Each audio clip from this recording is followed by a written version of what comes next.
Teddy. Sana namak. Kau dah nama Tibbi? Mummy. Shut.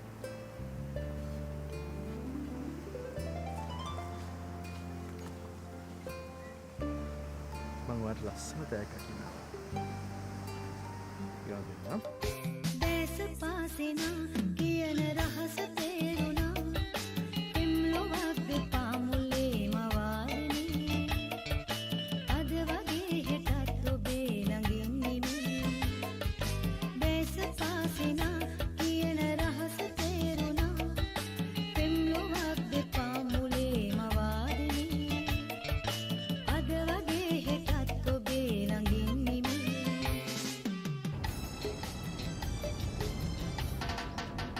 ඔහෙට විතරක් නෙමෙයි මිනිස්සු කරදර මටත් කරදරයි. මටත් ප්‍රශ්න තියෙනවා. නෑ සර් මට කියන්න වෙන කෙනෙක් නැහැ. කියන්න වෙන කෙනෙක් නෑ නෙමෙයි කියන්න පුළුවන් මිනිහෙකුට ඉන්නේ මං විතරයි. දැන් තමුන්ගේ හැම ප්‍රශ්නයකට මම මැදිහත් වුණානේ. උදව් කළානේ. පොලිසි ප්‍රශ්න, උසාවි ප්‍රශ්න. තව මොනවද? ඊට පස්සේ මං කියන විදිහට වැඩ කරනවා. ධනුෂ්කා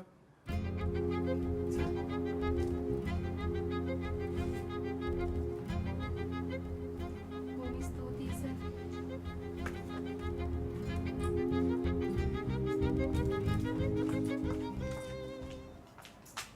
ධනුෂ්කාර PSO ට එන්න කියනවා.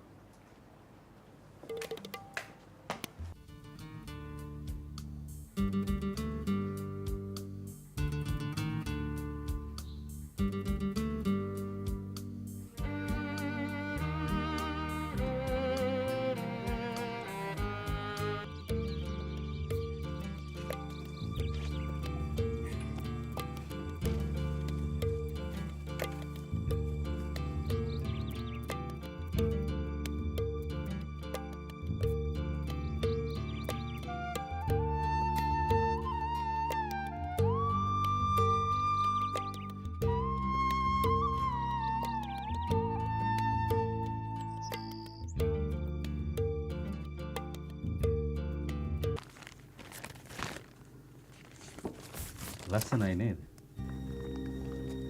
මිස්ටර් කොටුවැල්ලගේ බබයි නෝනයිලුනේ. කට්ටිය කතා වුණා. හැබැයි ඉතින් හොඳ කැරක්ටරයක් තියෙන මැද කෙනෙක් ඉඳලා හොඳයි. මෙත්සිරි ලෙඩෙක් නෙමෙයිනේ. ඒක නිසා කාටවත් මොකුත් කියන්න බෑ.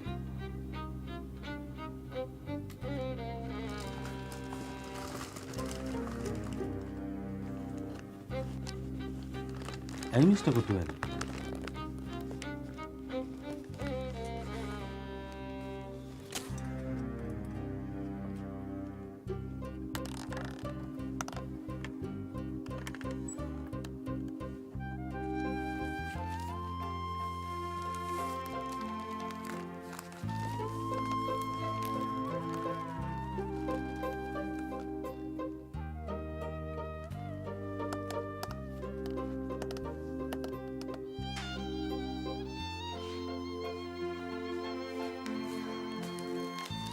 ඇත්තට ජයන්ත පුතා මට හරියම ලැජ්ජයි මේ දිනු කරන මේ වැඩවලට.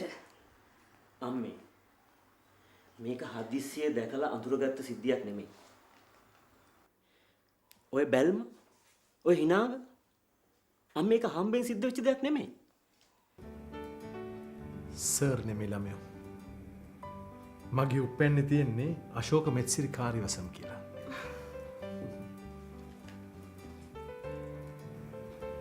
වට කැමති එකක් කියන්න. මොකද කියලා මම කනවද මන් දන්නේ. හොර පේන්නේ නැත මම වැඩක් කියලා. මුන් දෙකම ගියා. දිනු මටවත් එක්ක හුරතල්ල වින්න වෙලාවක් නැහැ. මම මේ කරන්නේ ඔයා වගේ බිස්නස් එකක් නෙමෙයි. මම කරන්නේ නිර්මාණයක්. ඒකට හිතයි ගතයි දෙකම එකට යොමු කරන්න ඕනේ. එහෙම නැත්නම් සාර්ථක නිර්මාණයක් බිහි වෙන්නේ නැහැ.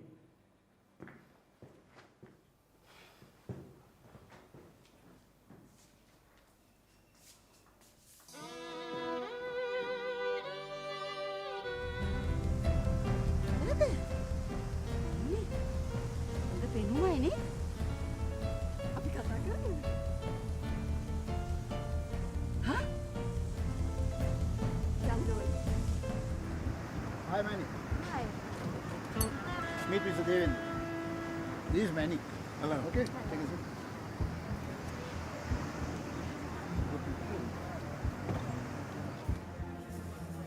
Mr. Devendra තමයි මැනික් සිංහරාජ හෝටලේ හදන්නේ. එයාට තමයි උණ ඇමෙතුමා හම්බෙන්නේ.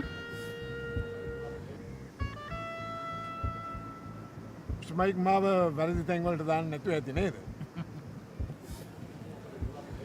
ඇමෙතුමා ගාව ඉන්න සැමී කියලා බොහොම විශ්වාසන්ත මිනිහෙකු අඳුරනවා මැනි. එහෙම නේද මැනි? ඔව්. එහෙමනම් මිස් මැනික් අපි නිමැල්ලේ හම් වෙලා පොඩ්ඩක් කතා කරන්න ඕනේ. මොකද මේ වැඩේ ටිකක් බැර යනවා. අපිට පුළුවන් නේද එහෙම කතා කරන්න?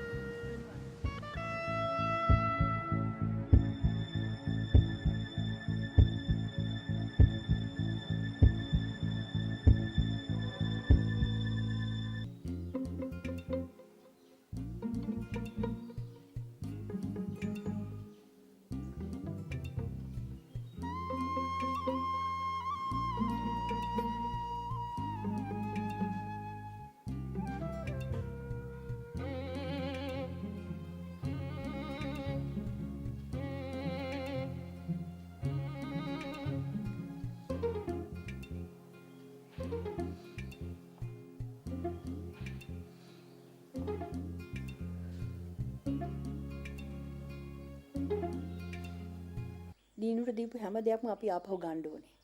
මැඩම්. සිරිනත ලෝයට කියන්න. හොඳයි මැඩම්. අපි තුන්දෙනාම අනාථයෝ වගේ අනුන්ගේ ගෙදරක වැටලා ඉද්දි මොකද්ද නෝනි මේ ජීවිතේ තේරුම? මේ අපච්චි. ලස්සන බබෙකුත් ඉන්නවම.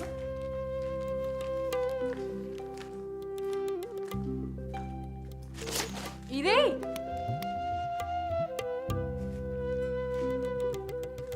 කවුද පත්තරේ දෙන්නේ?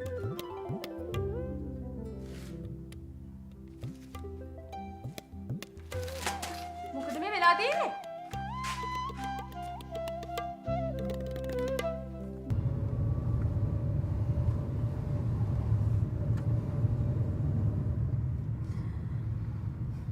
ඒ කාටවත් මාව තේරුම් ගන්න බැරි. ඇයි කිසි කෙනෙක් මං ගැන හිතන්නේ නැත්තේ?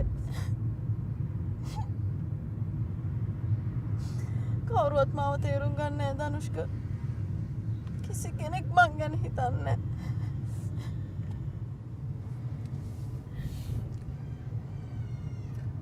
ඇයි මැඩම් මෙහෙම කරන්නේ? මැඩම් හදන්නේ ආයිසරයක් ඔය අමාරු වැටෙන්න. ඒක එයාට බලපාන ලොකු ප්‍රශ්නයක් වෙන්න පුළුවන්.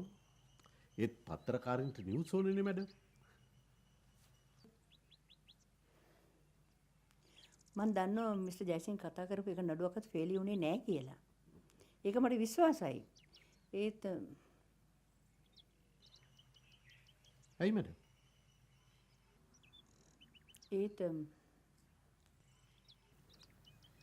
අපි ඔය කේස් එක ඇද්දොත් ඒකෙන් මගේ දුවගේ ජීවිතේට ලොකු බලපෑමක් සිද්ධ වෙනවා.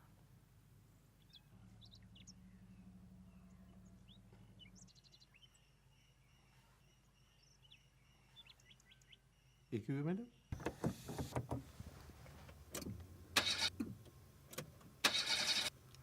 එන්ජින් එක මිස් කරනවා වගේනේ. ඒකනේ. දැන් මොකද කරන්නේ?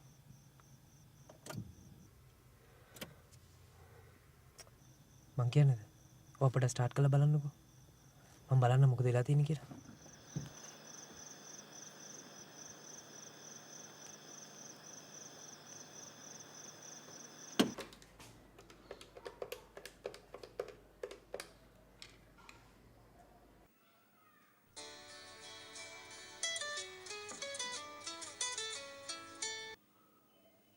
හෙලෝ. සද්දයක්වත් නෑ නේද? සද්ද එපා. මගේ ස්ටාර්ගේ DVD එකක් බලනවා. එහෙනම් මම ඔයාලට ඩිස්ටර්බ් කරන්නේ නෑ. දුව ඉන්නවද?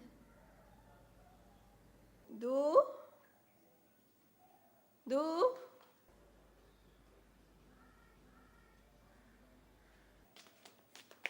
කවුද? ඔයාම කතා කරලා බලන්නකෝ. හෙලෝ.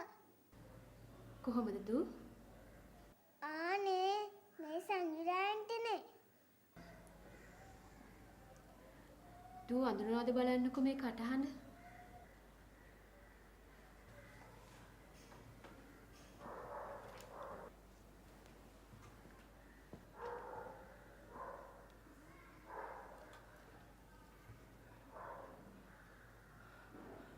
මගේ දූ ආනේ මේ තාත්තිනේ.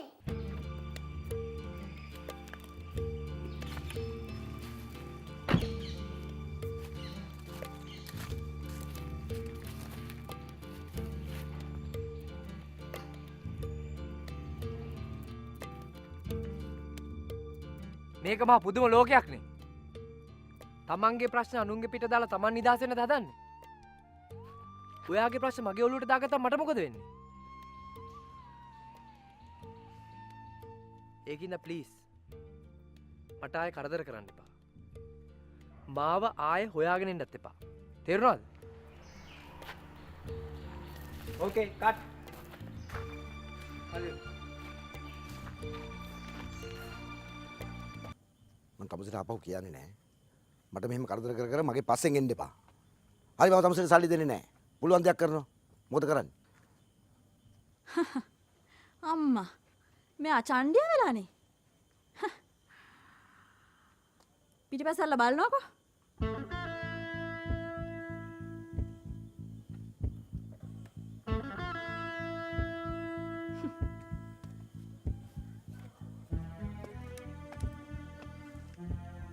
හරි මැනි. මම හෙට සල්ලි ටික ගෙනත් දෙන්නම්. දැන් ඔයා යන්න. නෑ අපි ගේ ඇතුළට ගිහලා කතා කරමු. මම කියන දේ අහන්න. මම හෙට සල්ලි භාගයක් හරි ගෙනත් දෙන්නම්කෝ. දැන් ඔයා යන්නකෝ.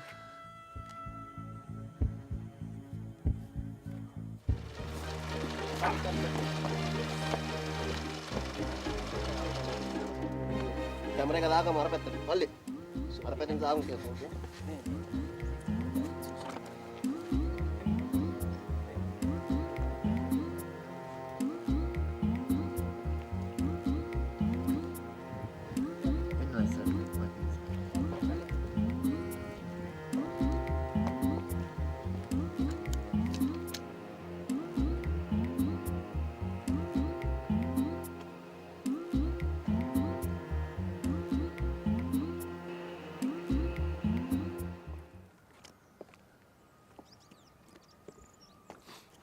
ඔයාට සහනයක් කියලා මෙහෙම හැමදාම සෙට් වලට එන්න එපා.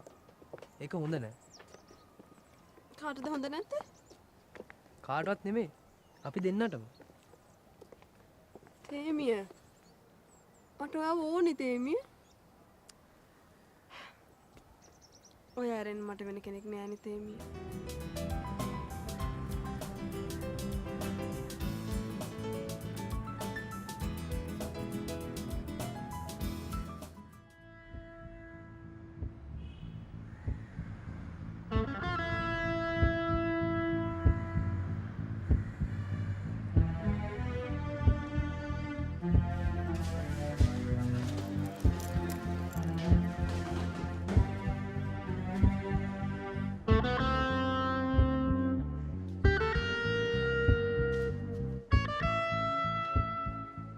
හෙලෝ පුතා හෙලෝ. අප්පච්චි. දු කෝ අයියා අපට ඉන්න අප්පච්චි. හෙලෝ අප්පච්චි. අයියට කතා කරන්න බෑලු.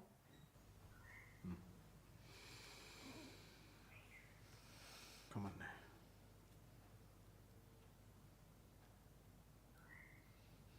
දුව අයියට කියන්න මං ගෙදර එනවා කියලා. දෙකට පාට දෙන්න.